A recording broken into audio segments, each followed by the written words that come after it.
Hi friends, നമ്മൾ ഇന്ന് നോക്കുന്നത് SAT ചാപ്റ്റർ വൈസ് ക്ലാസ്സിൽ 5ാം ക്ലാസ്സിലെ പഴയ പാഠപുസ്തകമായ സോഷ്യൽ സയൻസിലെ 10ാമത്തെ ചാപ്റ്ററാണ് കേരളക്കരയിൽ.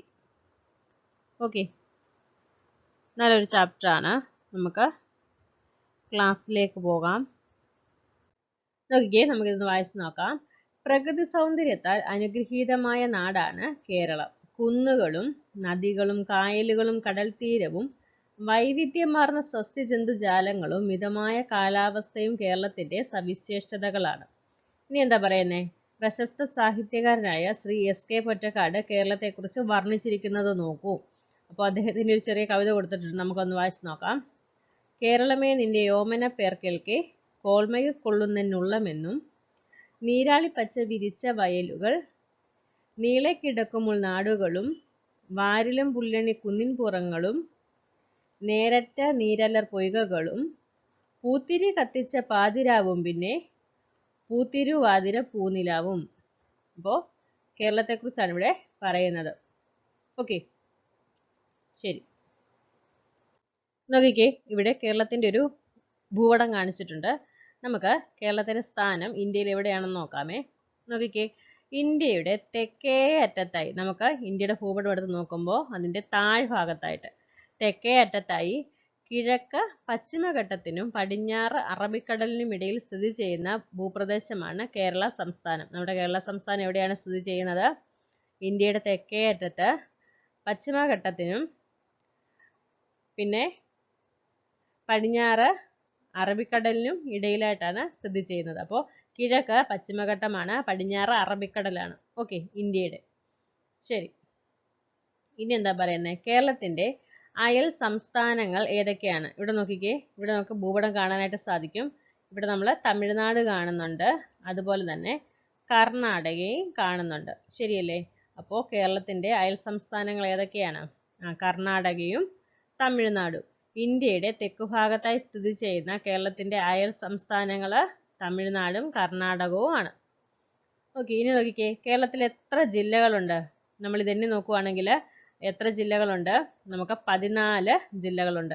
എത്ര ജില്ലകളുണ്ട്? 14 ജില്ലകളുണ്ട്. ഇനി നോക്കിക്കേ, നമ്മുടെ കേരളത്തിലെ ഏറ്റവും ചെറിയ ജില്ല ഏതാണ്? ഈ ഭൂപടം നോക്കുമ്പോൾ നമുക്ക് കാണാനായിട്ട് സാധിക്കും, ആലപ്പുഴ ജില്ലയാണ് നമ്മുടെ സംസ്ഥാനത്തെ ഏറ്റവും ചെറിയ ജില്ല.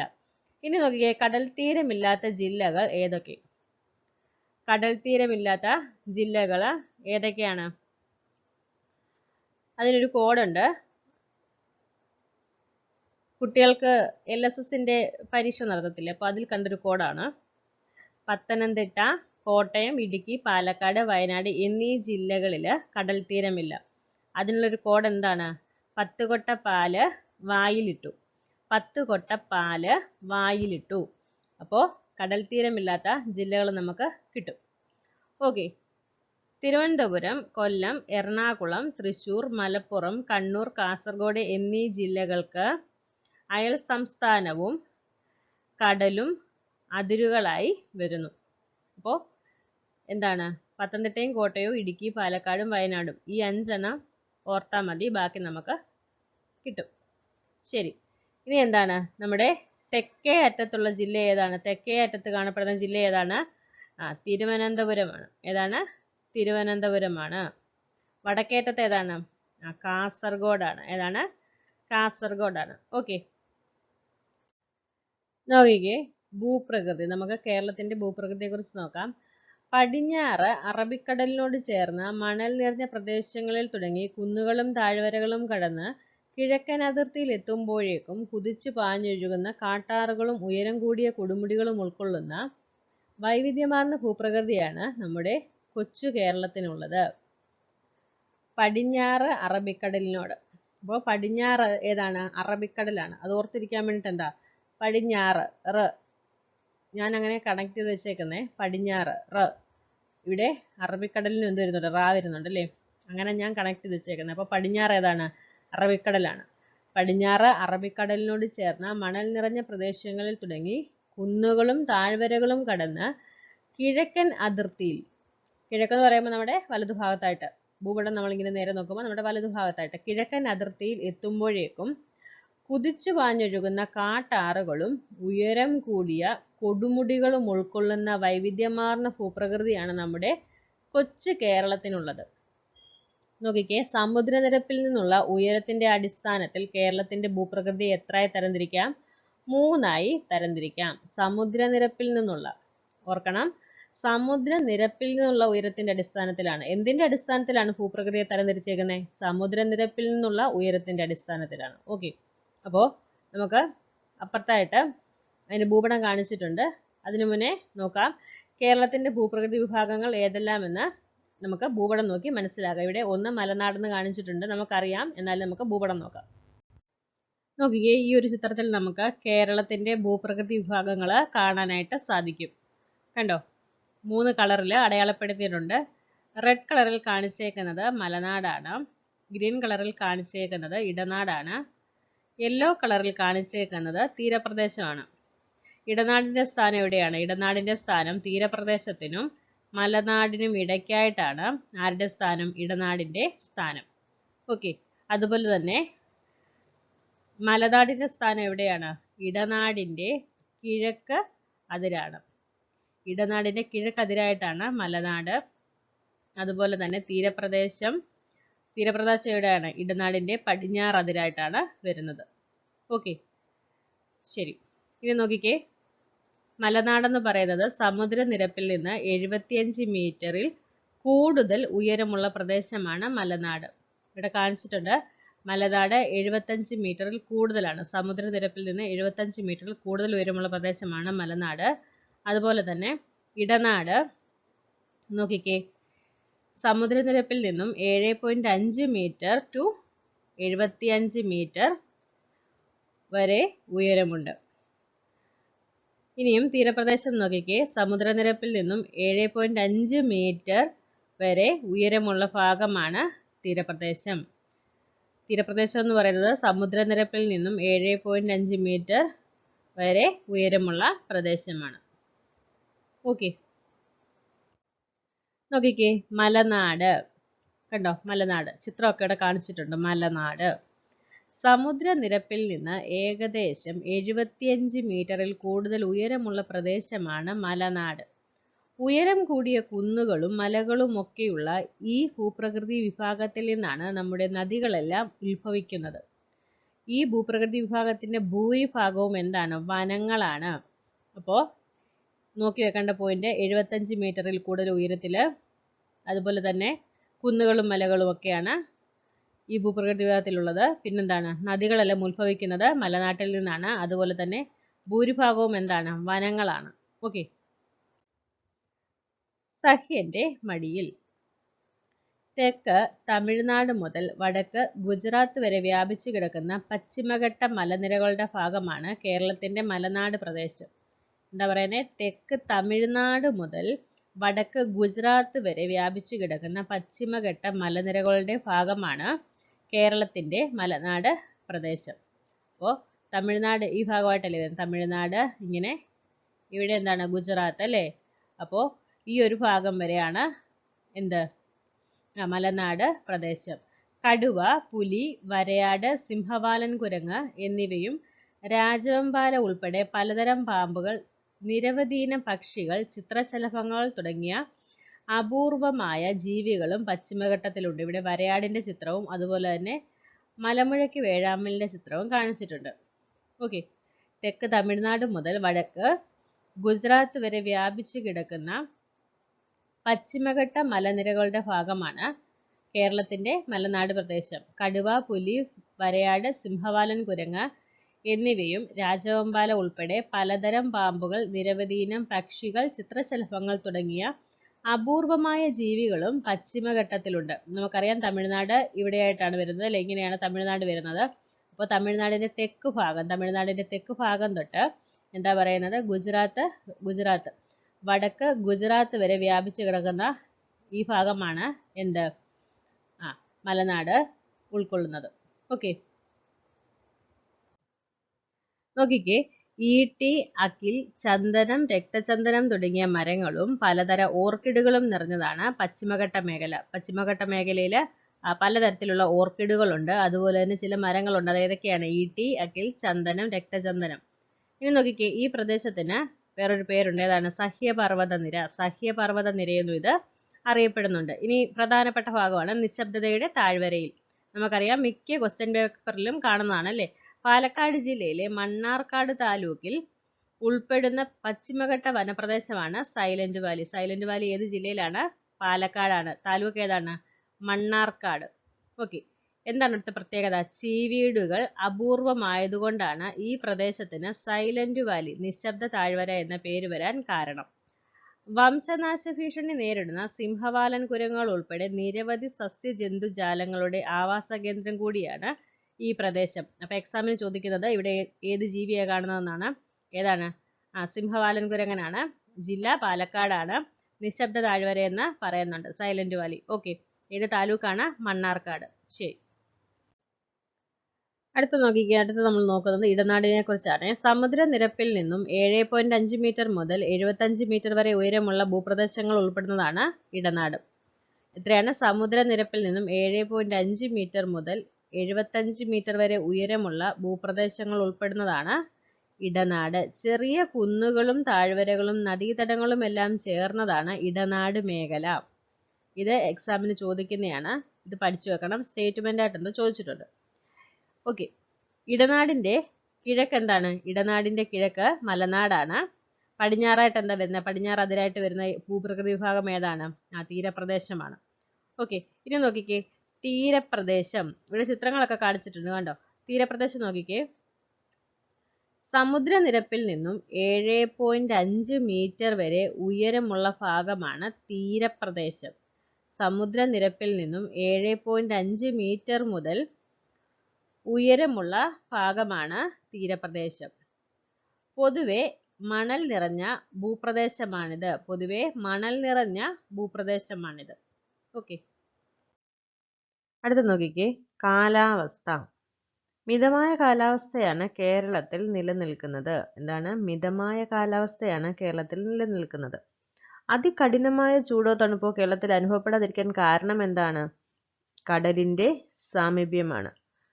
നമുക്ക് അതികഠിനമായിട്ടുള്ള ചൂടോ തണുപ്പോ നമുക്ക് അനുഭവപ്പെടുന്നില്ല. എന്തുകൊണ്ടാണ്? കടലിന്റെ സാമീപ്യമുള്ളത് കൊണ്ടാണ്. ഇനി നോക്കിക്കേ, തെക്ക് പടിഞ്ഞാറൻ മൺസൂൺ കാലത്ത് കേരളത്തിൽ ഏറ്റവും കൂടുതൽ മഴ ലഭിക്കുന്നു. കേരളത്തിൽ ഏറ്റവും കൂടുതൽ മഴ ലഭിക്കുന്നത് ഏത് സമയത്താണ്? തെക്ക് പടിഞ്ഞാറൻ മൺസൂൺ കാലത്താണ്. ഓക്കെ.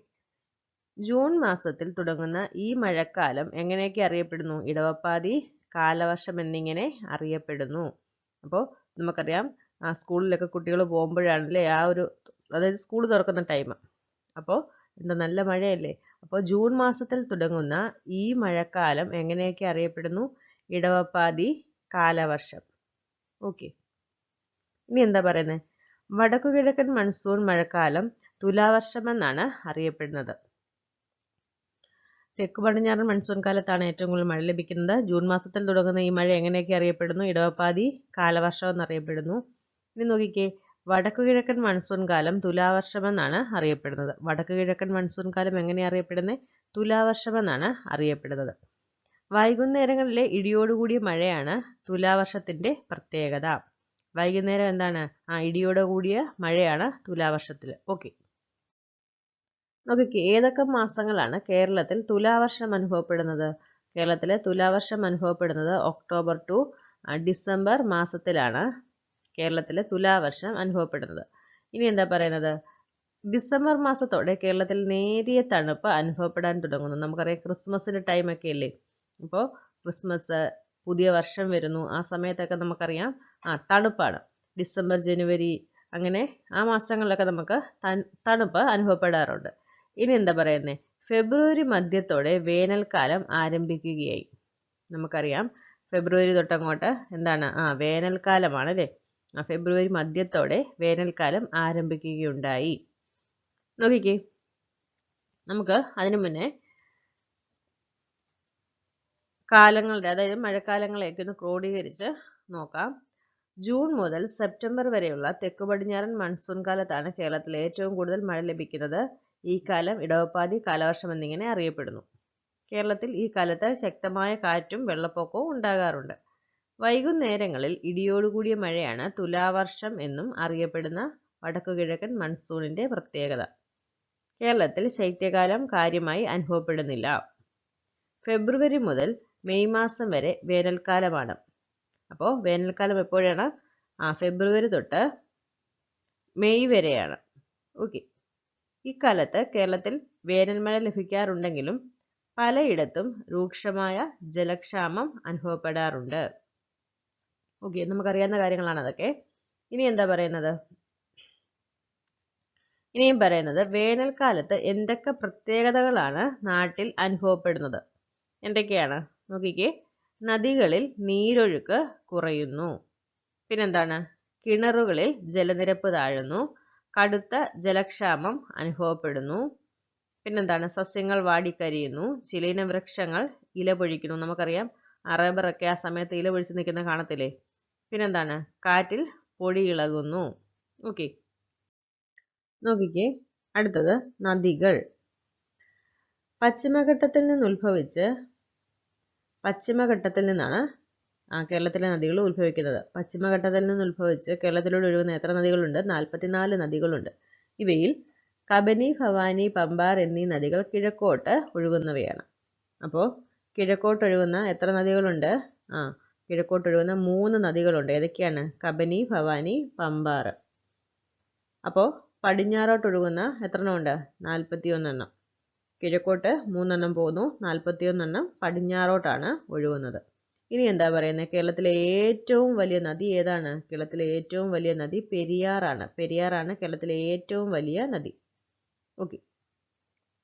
അപ്പോൾ നമ്മൾ ഭൂപടം നോക്കി മനസ്സിലാക്കണം നമ്മുടെ ജില്ലയിൽ കൂടെ ഏതൊക്കെ നദികൾ ഒഴുകുന്നുണ്ടെന്ന്. ഇനി നോക്കിക്കേ, കേരളത്തിൽ നദികൾ ഉത്ഭവിക്കുന്നത് ഏത് ഭൂപ്രകൃതി വിഭാഗത്തിൽ നിന്നാണ്? പശ്ചിമഘട്ട മലനിരയിൽ നിന്നാണ് കേരളത്തിലെ നദികൾ ഉത്ഭവിക്കുന്നത്. ഇനി നോക്കിക്കേ, നദികൾ കൊണ്ടുള്ള പ്രയോജനങ്ങൾ എന്തൊക്കെയാ? നമുക്ക് നദികൾ കൊണ്ട് എന്തൊക്കെ പ്രയോജനമുണ്ട്? നമുക്കറിയാം, നമുക്ക് കുടിവെള്ളം കിട്ടുന്നുണ്ട് അല്ലേ? കുടിവെള്ളം കിട്ടുന്നുണ്ട്, ജലസേചനം, ഗതാഗതം, പിന്നെന്താണ്? മത്സ്യബന്ധനം, വൈദ്യുതി ഉൽപ്പാദനം തുടങ്ങി ഒരുപാട് ഉപയോഗങ്ങൾ അല്ലെങ്കിൽ പ്രയോജനങ്ങൾ നമുക്ക് നദി കൊണ്ട് ഉണ്ട്. നോക്കിക്കേ, ഈ ചിത്രത്തിലൂടെ എന്താ നമുക്ക് കാണാൻ സാധിക്കുന്നത്? മലിനീകരിക്കപ്പെട്ട് നദി ഒഴുകുകയാണ് അല്ലേ? അപ്പോൾ നദികളെ സംരക്ഷിക്കേണ്ടത് നമ്മുടെ ഉത്തരവാദിത്വമാണ്. എന്നാൽ മനുഷ്യർ പ്രകൃതി എന്ത് ചെയ്യുക? ചൂഷണം ചെയ്യുകയാണ് ചെയ്യുന്നത് അല്ലേ? അപ്പോൾ വൃത്തിയായിട്ട് സൂക്ഷിക്കേണ്ട നദിയിൽ മാലിന്യങ്ങളെല്ലാം കൊണ്ട് തള്ളിയിട്ട്, കണ്ടോ എന്തോരം മാലിന്യങ്ങളാണ് കിടക്കുന്നത്. അപ്പോൾ മാലിന്യങ്ങൾ കൊണ്ട് തള്ളിയിട്ട് നദിയെ നമ്മൾ മാലിന്യമാക്കുകയാണ് ചെയ്യുന്നത്. അപ്പോൾ ഇതൊക്കെ നമ്മൾ തടയണം. നമ്മൾ നദിയെ സംരക്ഷിക്കണം. നമുക്ക് എന്തോരം ഉപയോഗങ്ങൾ നദി കൊണ്ടുണ്ട്. അപ്പോൾ നദിയെ സംരക്ഷിക്കേണ്ടത് നമ്മുടെ ഉത്തരവാദിത്തമാണ്. ഓക്കെ, നോക്കിക്കേ, കേരളത്തിലെ നദികൾ ഇന്ന് മലിനീകരണ ഭീഷണി നേരിടുകയാണ്. നമ്മൾ കണ്ടില്ലേ ചിത്രത്തിൽ? നമ്മൾ തന്നെയാണ് നമ്മുടെ നദികളെ മലിനീകരിക്കുന്നത് അല്ലേ? അപ്പോൾ കേരളത്തിലെ നദികൾ ഇന്ന് മലിനീകരണ ഭീഷണി നേരിടുകയാണ്. അപ്പോൾ നമ്മുടെ നാട്ടിലെ നദികൾ എന്തൊക്കെ പ്രശ്നങ്ങളാണ് നേരിടുന്നത്? കരയിടിച്ചിൽ, മണൽവാരൽ, മലിനീകരണം, കയ്യേറ്റം, ഇതൊക്കെ നമ്മുടെ നദികൾ നേരിടുന്ന പ്രശ്നങ്ങളാണ്. ഇനി നോക്കിക്കേ, പുനർജനി. എന്താണ് പുനർജനി? ഇത് പ്രധാനപ്പെട്ട ഭാഗമാണ്, നോക്കുക. 1/4 നൂറ്റാണ്ട് മുമ്പ് വറ്റിവരണ്ടുപോയ അട്ടപ്പാടിയിലെ കൊടുങ്ങരപ്പള്ളം പുഴ, ഇവിടുത്തെയാണ് അട്ടപ്പാടിയിലെ കൊടുങ്ങരപ്പള്ളം പുഴ, അതിൻ്റെ ഒഴുക്ക് വീണ്ടെടുത്തുകൊണ്ടിരിക്കുന്നു. എങ്ങനെയാണ്? മനസ്സിലായോ? ആ ഒരു പുഴ വറ്റി വരണ്ടു പോയിരുന്നു, അത് വീണ്ടും എന്ത് ചെയ്യുകയാണ്? അത് അതിൻ്റെ ഒഴുക്ക് വീണ്ടെടുക്കുകയാണ്. എങ്ങനെയാണ്? തമിഴ്നാട് അതിർത്തിയിലെ പെരുമാൾമുടിയിൽ നിന്ന് ഉത്ഭവിച്ച് ഭവാനിപ്പുഴയിൽ എത്തിച്ചേരുന്ന പുഴയാണ് കൊടുങ്ങരപ്പള്ളം പുഴ. അതെവിടെ നിന്നാണ് ഉത്ഭവിക്കുന്നത്?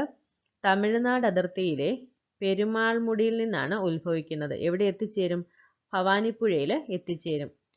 വനനശീകരണമാണ് പുഴയുടെ നാശത്തിന് വഴിതെളിച്ചത്. കണ്ടോ? അപ്പോൾ നമ്മൾ വനം നശിപ്പിക്കുന്നത് എന്ത് പ്രശ്നം ഉണ്ടാകും? പുഴയൊക്കെ വറ്റി വരണ്ടു പോകാൻ ഇടയാകും. അപ്പോൾ ഇവിടുത്തെ പ്രശ്നം എന്തായിരുന്നു? വനനശീകരണമാണ് പുഴ നശിക്കാൻ കാരണമായത്. മഴക്കുഴികൾ, തടയണകൾ എന്നിവയുടെ നിർമ്മാണം, കാട് വെച്ച് പിടിപ്പിക്കൽ തുടങ്ങിയ പ്രവർത്തനങ്ങൾ മൂലം പുഴ നീരൊഴുക്ക് വീണ്ടെടുത്ത് അട്ടപ്പാടി പ്രദേശത്തുകൂടി വീണ്ടും ഒഴുകിക്കൊണ്ടിരിക്കുന്നു. അപ്പം നമുക്ക് മനസ്സിലാക്കാൻ കഴിയുന്ന കാര്യം എന്താണ്? നമ്മൾ വനനശീകരണം കഴിവതും ഒഴിവാക്കണം. നമ്മൾ കാട്, അതായത് മരങ്ങളൊക്കെ വെച്ച് പിടിപ്പിക്കണം. പിന്നെന്താ ഇവിടെ പറയുന്നത്? മഴക്കുഴികൾ, തടയണകൾ, അതായത് വെള്ളം ഇറങ്ങാൻ നമ്മൾ അനുവദിക്കണം. ഓക്കെ, അപ്പോൾ നമുക്ക് നമ്മുടെ നദികളെയൊക്കെ വീണ്ടെടുക്കാനായിട്ട് സാധിക്കും. ഓക്കെ, നമുക്ക് ഒരുപാട് നദികളുണ്ട്. എന്നിട്ട് നമ്മൾ എന്താണ്, ചില സമയങ്ങളിൽ ജലക്ഷാമം അനുഭവപ്പെടുന്നുണ്ട്. നമ്മൾ നമ്മുടെ നദികളെ പ്രൊട്ടക്റ്റ് ചെയ്യണം. അതോടൊപ്പം മാലിന്യങ്ങൾ കൊണ്ട് നദികളിൽ തള്ളാതെ ഇരിക്കണം. ഓക്കെ, അടുത്ത് നോക്കിക്കേ, കായലുകൾ. കടലിനോട് ചേർന്ന് കാണപ്പെടുന്ന വലിയ ജലാശയങ്ങളാണ് കായലുകൾ. നമ്മൾ ബീച്ചിലൊക്കെ പോയിട്ടുണ്ടെങ്കിൽ നമ്മൾ കണ്ടിട്ടുണ്ട് അല്ലേ? അപ്പോൾ കടലിനോട് ചേർന്ന് കാണപ്പെടുന്ന വലിയ ജലാശയങ്ങളാണ് കായലുകൾ. ആലപ്പുഴ, കോട്ടയം, എറണാകുളം ജില്ലയിലായി വ്യാപിച്ചു കിടക്കുന്ന വേമ്പനാട്ട് കായൽ കേരളത്തിലെ ഏറ്റവും വലിയ കായലാണ്. എക്സാമിന് ഇത് എപ്പോഴും ചോദിക്കാറുണ്ട് അല്ലേ? അപ്പോൾ എന്താണ് ചോദിച്ചേക്കുന്നത്? കേരളത്തിലെ ഏറ്റവും വലിയ കായൽ ഏതാണ്? വേമ്പനാട്ട് കായലാണ്. മത്സ്യബന്ധനം, കക്കവാരൽ, കയർ വ്യവസായം, വിനോദസഞ്ചാരം എന്നിവയ്ക്ക് വേണ്ടി കായലുകൾ പ്രയോജനപ്പെടുത്തുന്നു. എന്താ പറയുന്നേ? മത്സ്യബന്ധനം, കക്കവാരൽ, കയർ വ്യവസായം, വിനോദസഞ്ചാരം എന്നിവയ്ക്ക് വേണ്ടി കായലുകൾ പ്രയോജനപ്പെടുത്തുന്നുണ്ട്. നോക്കിക്കേ, തടാകങ്ങൾ. കരയാൽ ചുറ്റപ്പെട്ട വലിയ ജലാശയങ്ങളാണ് തടാകങ്ങൾ. എന്താണ്? കരയാൽ ചുറ്റപ്പെട്ട വലിയ ജലാശയങ്ങളാണ് തടാകങ്ങൾ. ഇനി നോക്ക്, കൊല്ലം ജില്ലയിലെ ശാസ്താംകോട്ട തടാകമാണ് സംസ്ഥാനത്തെ ഏറ്റവും വലിയ ശുദ്ധജല തടാകം. നമുക്കറിയാം, ഇത് എക്സാമിന് ചോദിക്കുന്നതാണ് അല്ലേ? മിക്ക എക്സാമിനും നമ്മൾ കണ്ടിട്ടുണ്ട്. ഇതും പഠിച്ചു വെക്കണം. അപ്പോൾ ഏത് ജില്ലയാണെന്ന് ചോദിച്ചിട്ടുണ്ട്. അതുപോലെ തന്നെ ഏറ്റവും വലിയ ശുദ്ധജല തടാകം ഏതാണെന്നും ചോദിച്ചിട്ടുണ്ട്. ഏതാണ്? ശാസ്താംകോട്ടയാണ്. അപ്പോൾ ശാസ്താംകോട്ട തടാകം ഏത് ജില്ലയാണ്? കൊല്ലം ജില്ലയാണ്. ഓക്കെ, ഇനി നോക്കിക്കേ, കായലുകളും തടാകങ്ങളും ഒട്ടനവധി പ്രശ്നങ്ങൾ നേരിടുന്നുണ്ട്. കായലുകളും തടാകങ്ങളും ഒട്ടനവധി പ്രശ്നങ്ങൾ നേരിടുന്നുണ്ട്. എന്തൊക്കെയാണ്? വ്യവസായ മാലിന്യങ്ങളുടെ നിക്ഷേപം, പിന്നെന്താണ്? കായലിൽ തൊണ്ടഴുകുന്നത്. അപ്പോൾ നമുക്കറിയാം, കയർ വ്യവസായത്തിൻ്റെയൊക്കെ ഭാഗമായിട്ട് ചകിരിയൊക്കെ എടുത്ത ശേഷം തൊണ്ട് എവിടെ നിക്ഷേപിക്കും? കായലിൽ നിക്ഷേപിക്കും. പിന്നെ ഗാർഹിക മാലിന്യങ്ങൾ നിക്ഷേപിക്കുന്നത്, സമീപത്ത് താമസിക്കുന്നവർ ഗാർഹിക മാലിന്യങ്ങൾ നിക്ഷേപിക്കുന്നു. പിന്നെന്താണ്? കായലുകൾ മണ്ണിട്ട് നികത്തുന്നത്. ഇതൊക്കെ എന്താണ്? പ്രകൃതി പ്രക്ഷോഭങ്ങൾക്ക് കാരണമാണ്. ഇനി എന്താണ്? നദികളും കായലുകളും തടാകങ്ങളും കേരളീയരുടെ ജീവിതവുമായി ഏറെ ബന്ധപ്പെട്ടിരിക്കുന്നു. ഓക്കെ, ചരിത്രപരമായും സാംസ്കാരികമായും പ്രാധാന്യമർഹിക്കുന്ന പല സ്ഥലങ്ങളും നദീതീരങ്ങളിലാണ് സ്ഥിതി ചെയ്യുന്നത്. എന്താണ്? ചരിത്രപരമായും സാംസ്കാരികമായും പ്രാധാന്യമർഹിക്കുന്ന പല സ്ഥലങ്ങളും എവിടെയാണ് സ്ഥിതി ചെയ്യുന്നത്? നദീതീരങ്ങളിലാണ് സ്ഥിതി ചെയ്യുന്നത്. കൃഷിയും ജനജീവിതവും. കേരളം ഒരു കാർഷിക പ്രാധാന്യമുള്ള സംസ്ഥാനമാണ്. വളക്കൂറുള്ള മണ്ണും ധാരാളമായി ലഭിക്കുന്ന മഴയും കേരളത്തിൽ കൃഷിക്ക് അനുകൂലമായ സാഹചര്യമൊരുക്കുന്നു. നമ്മൾ നേരത്തെ ചാപ്റ്ററിലൊക്കെ പഠിച്ചിട്ടുണ്ട്. എന്താണ്? തമിഴ്നാടിനേക്കാളും കൂടുതൽ മഴ ലഭിക്കുന്നത് എവിടെയാണ്? നമ്മുടെ കേരളത്തിലാണ്. അതുപോലെ തന്നെ കൃഷിക്ക് ഏറ്റവും അനുയോജ്യമായ കാലാവസ്ഥയും നമുക്ക് ഉണ്ട്. അപ്പോൾ നമുക്ക് കൃഷി ചെയ്യാനൊക്കെ ഏറ്റവും അനുകൂലമാണ് നമ്മുടെ കേരളത്തിൽ. ഓക്കെ, നോക്കിക്കേ, തീരപ്രദേശങ്ങളിൽ തെങ്ങ്, നെല്ല് തുടങ്ങിയ വിളകളാണ് മുഖ്യമായും കൃഷി ചെയ്യുന്നത്. ഇവിടുത്തെ കായലുകൾ മത്സ്യകൃഷിക്ക് വ്യാപകമായി ഉപയോഗപ്പെടുത്തുന്നു. എന്നാൽ ഇടനാട്ടിലെത്തുമ്പോഴേക്കും വൈവിധ്യമാർന്ന വിളകൾ കൃഷി ചെയ്യുന്നതായി കാണാം. നെല്ല്, തെങ്ങ്, വാഴ, ചേന, ചേമ്പ് എന്നിവ കൂടാതെ കമുക്, റബ്ബർ, മരച്ചീനി, കാപ്പി, കുരുമുളക് തുടങ്ങിയ വിളകളും ഈ മേഖലയിലുണ്ട്. മലനാട്ടിൽ പൊതുവെ അനുഭവപ്പെടുന്ന തണുപ്പുള്ള കാലാവസ്ഥ തേയില, ഏലം, കുരുമുളക് എന്നീ വിളകൾക്ക് ഏറെ അനുയോജ്യമാണ്. മലനാട്ടിൽ പൊതുവെ എന്താണ്? തണുപ്പാണ്. അവിടെ ഏതൊക്കെ വിളകളാണ്? തേയില, ഏലം, കുരുമുളക്. ഓക്കെ, കേരളത്തിന്റെ ദേശീയ ഉത്സവമായ ഓണം ചിങ്ങമാസത്തിലെ വിളവെടുപ്പുമായി ബന്ധപ്പെട്ടതാണ്.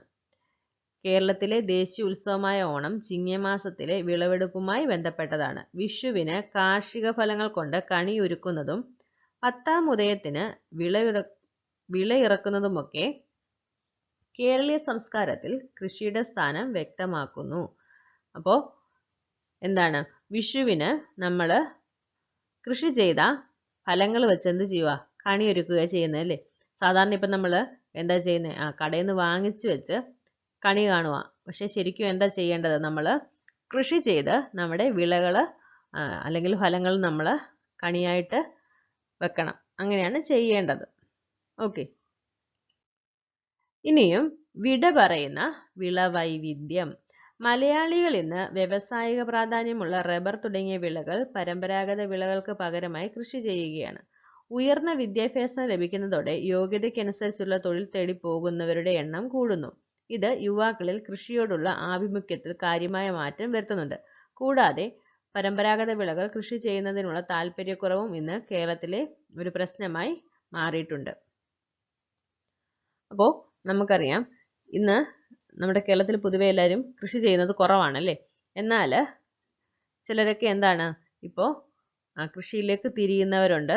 നമ്മളിങ്ങനെ വാർത്തയിലൊക്കെ കാണാറില്ലേ. പിന്നെ റിട്ടയർഡ് ആയവരൊക്കെ എന്താണ് ജോലിയിൽ നിന്ന് വിരമിച്ചവരൊക്കെ കൃഷിയൊക്കെ ചെയ്യുന്നത് കാണാറുണ്ട്. ചിലരതൊരു നല്ലൊരു വിനോദമായി ഏറ്റെടുത്ത് ചെയ്യുന്നവരുണ്ട്. ഇനി നോക്കിക്കേ, എൻ്റെ കൃഷിത്തോട്ടം. അപ്പോൾ നമ്മുടെ പരിസരത്ത് നമ്മൾ കൃഷി ചെയ്യണം. നമുക്ക് ആവശ്യമായ സാധനങ്ങൾ ലഭ്യമാകും. വീട്ടിലേക്ക് ആവശ്യമുള്ള പച്ചക്കറികൾ, നെല്ല് എന്നിവ കൃഷി ചെയ്ത് ഉൽപ്പാദിപ്പിക്കുന്നത് ആഹ്ലാദകരമായ അനുഭവമാണ്. നമുക്കറിയാം, നമ്മൾ എന്തെങ്കിലും നട്ട് അതിൽ ഫലം ഉണ്ടാകുന്നത് നമുക്ക് വളരെ സന്തോഷം തരുന്ന കാര്യമാണ്. അപ്പോൾ നമുക്ക് നല്ല വിളവ് കിട്ടും. വിഷം പുരളാത്ത പച്ചക്കറികളും ഒക്കെ കിട്ടും. നോക്കിക്കേ, ഗതാഗതം. കേരളത്തിൽ ഓരോ ഭൂപ്രകൃതി വിഭാഗത്തിനും അനുയോജ്യമായ ഗതാഗത മാർഗങ്ങളാണ് രൂപപ്പെട്ടിട്ടുള്ളത്. കായലുകൾ, തടാകങ്ങൾ, നദീമുഖങ്ങൾ എന്നിവ നിറഞ്ഞ തീരപ്രദേശത്ത് ജലഗതാഗത മാർഗത്തിന് ഏറെ പ്രാധാന്യമുണ്ട്. കായലുകൾ, തടാകങ്ങൾ, നദീമുഖങ്ങൾ. അപ്പോൾ നമുക്ക് ഏത് ഗതാഗതമാണ് അനുയോജ്യം? ജലഗതാഗതം. നോക്കിക്കേ, തിരുവനന്തപുരം മുതൽ ഹോസ്ദുർഗ് വരെ നീളുന്ന ജലപാത നമുക്കുണ്ട്. തിരുവനന്തപുരം മുതൽ ഹോസ്ദുർഗ് വരെ നീളുന്ന ജലപാത നമുക്കുണ്ട്. മത്സ്യബന്ധനം, ഗതാഗതം, രാജ്യരക്ഷ എന്നിവയ്ക്ക് പ്രയോജനപ്പെടുന്ന തുറമുഖങ്ങളും വികസിച്ചിട്ടുണ്ട്. കായലുകൾക്ക് കുറുകെ പാലങ്ങൾ വന്നതോടെ തീരപ്രദേശത്തുകൂടി റെയിൽപാതകളും ദേശീയപാതകളും കേരളത്തിലുണ്ടായി. അപ്പോൾ കായലുകൾക്ക് കുറുകെ പാലങ്ങൾ വന്നപ്പോൾ എന്തൊക്കെ വന്നു? റെയിൽപാതകളും ദേശീയപാതകളും. ഇനി നോക്കിക്കേ, ഇടനാട്ടിലും മലനാട്ടിലും റോഡ് ഗതാഗതമാണ് കൂടുതലുള്ളത്. ഇടനാട്ടിലും മലനാട്ടിലും എന്താണുള്ളത്? റോഡ് ഗതാഗതമാണ് ഉള്ളത് കൂടുതലായിട്ടും. പശ്ചിമഘട്ടത്തിലെ ചുരങ്ങൾ വഴി തമിഴ്നാട്ടിലേക്കും കർണാടകത്തിലേക്കും ഈ പാതകൾ നീളുന്നു. എന്താണ്? പശ്ചിമഘട്ടത്തിലെ ചുരങ്ങൾ വഴി തമിഴ്നാട്ടിലേക്കും കർണാടകത്തിലേക്കും ഈ പാതകൾ നീളുന്നു. തിരുവനന്തപുരം, കൊച്ചി, കോഴിക്കോട് എന്നീ അന്താരാഷ്ട്ര വിമാനത്താവളങ്ങളിൽ നിന്നും ഇന്ത്യയുടെ വിവിധ ഭാഗങ്ങളിലേക്കും നിരവധി വിദേശ രാജ്യങ്ങളിലേക്കും വിമാന സർവീസുകൾ ഉണ്ട്. നോക്കിക്കേ, ഇവിടെ കേരളത്തിന്റെ ഗതാഗത ഭൂപടം കാണിച്ചിട്ടുണ്ട്. ഇവിടെ സൂചിക കാണിച്ചിട്ടുണ്ട്. കണ്ടോ? റെയിൽവേ ആണെങ്കിൽ ആ ലൈന് മുള്ളു പോലെ തോന്നും. കണ്ടോ? മുള്ളു പോലെ ഇതാ ഇവിടെ കാണിച്ചിട്ടുണ്ട്. കണ്ടോ? ഈ പോകുന്നതൊക്കെ എന്താണ്? അതാ ഈ പോകുന്നതൊക്കെ റെയിൽപാതയാണ്. കണ്ടോ? കണ്ടോ? റെയിൽപാത പോകുന്നുണ്ട്. പിന്നെന്താണ്? സംസ്ഥാന പാത. ദാണ്ട് ഈ ഒരു ഓറഞ്ച് ലൈനായിട്ട് കാണിച്ചേക്കുന്നത്, തിന്നായിട്ട് ഓറഞ്ച് ലൈനായിട്ട് കാണിച്ചേക്കുന്നതാണ് സംസ്ഥാന പാത. ദേശീയപാത കണ്ടോ? താണ്ട് ഈ പോകുന്നതൊക്കെ ഒരു ബ്രൗൺ തിക്കായിട്ട് കാണിച്ചേക്കുന്നതൊക്കെ എന്താണ്? കണ്ടോ? ഈ കാണിച്ചേക്കുന്നതൊക്കെ ദേശീയപാതയാണ്. ജില്ലാ അതിരുകൾ നമുക്കറിയാം. ജില്ലാ അതിരുകളുണ്ട്. ജില്ലാ അതിരുകളൊക്കെയാണ് ഈ കാണിച്ചേക്കുന്നത്. കണ്ടോ? ജില്ലാ അതിരുകൾ. പിന്നെ സംസ്ഥാന അതിരുകൾ കാണിച്ചിട്ടുണ്ട്. ഇതാണ്ട് ഇവിടെ കാണിച്ചിട്ടുണ്ട്. അതുപോലെ തന്നെ തമിഴ്നാട്, കർണാടക കണ്ടോ? വേർതിരിക്കുന്ന ഇതാണ് സംസ്ഥാന അതിരുകൾ. ഓക്കെ. ദൈവത്തിൻ്റെ സ്വന്തം നാട്. ഹരിതാഭമായ പർവ്വതങ്ങളും മലകളും നിറഞ്ഞ ഭൂപ്രകൃതി, ധാരാളമായി ലഭിക്കുന്ന മഴ, അനേകം നദികൾ, സുഖകരമായ കാലാവസ്ഥ, ഉയർന്ന സാക്ഷരതയും സംസ്കാരവുമുള്ള ജനത, ഇത്രയേറെ സമ്പന്നമായ നമ്മുടെ കേരളത്തിൻ്റെ വൈവിധ്യവും വിഭവസമ്പത്തും വരും തലമുറയ്ക്കായി കാത്തു സൂക്ഷിക്കേണ്ടത് നാം ഓരോരുത്തരുടെയും കടമയാണ്. അതിനുവേണ്ടിയുള്ള പ്രവർത്തനങ്ങളിൽ നാം പങ്കാളികൾ ആകണം. ഇനി നോക്കിക്കേ, സംഗ്രഹമാണ്, സമ്മറി. ഇന്ത്യയുടെ തെക്ക് ഭാഗത്ത് അറബിക്കടലിന്റെ തീരത്ത് സ്ഥിതി ചെയ്യുന്ന സംസ്ഥാനമാണ് കേരളം. കേരളത്തിന്റെ സ്ഥാനം എവിടെയാണ്? ഇന്ത്യയുടെ തെക്ക് ഭാഗത്ത് അറബിക്കടലിന്റെ തീരത്ത് സ്ഥിതി ചെയ്യുന്ന സംസ്ഥാനമാണ് കേരളം. മലനാട്, ഇടനാട്, തീരപ്രദേശം എന്നിങ്ങനെ വ്യത്യസ്തമായ ഭൂപ്രകൃതിയാണ് കേരളത്തിലുള്ളത്. കേരളത്തിൽ ഇടവിട്ട് അനുഭവപ്പെടുന്ന മഴക്കാലവും വേനൽക്കാലവും വ്യത്യസ്ത കാർഷിക വിളകൾക്ക് അനുകൂല സാഹചര്യമൊരുക്കുന്നു. കൃഷിയിൽ അധിഷ്ഠിതമായ ഒരു സംസ്കാരമാണ് കേരളത്തിനുള്ളത്. ഓക്കെ,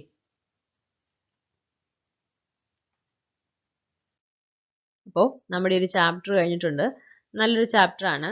അപ്പോൾ കേരളത്തിലെ ഭൂപ്രകൃതിയെക്കുറിച്ചൊക്കെയുള്ള ബേസിക് ആയിട്ടുള്ള കാര്യങ്ങളാണ് ഈ ഒരു ചാപ്റ്റർ പറയുന്നത്. അപ്പോൾ മുന്നോട്ടുള്ള ക്ലാസ്സുകളിൽ നമുക്ക് കൂടുതലായിട്ട് പഠിക്കാം. ഓക്കെ, ഈ ഒരു ക്ലാസ് നിങ്ങൾക്ക് ഉപകാരപ്പെട്ടെന്ന് വിശ്വസിക്കുന്നു. Okay, thank you.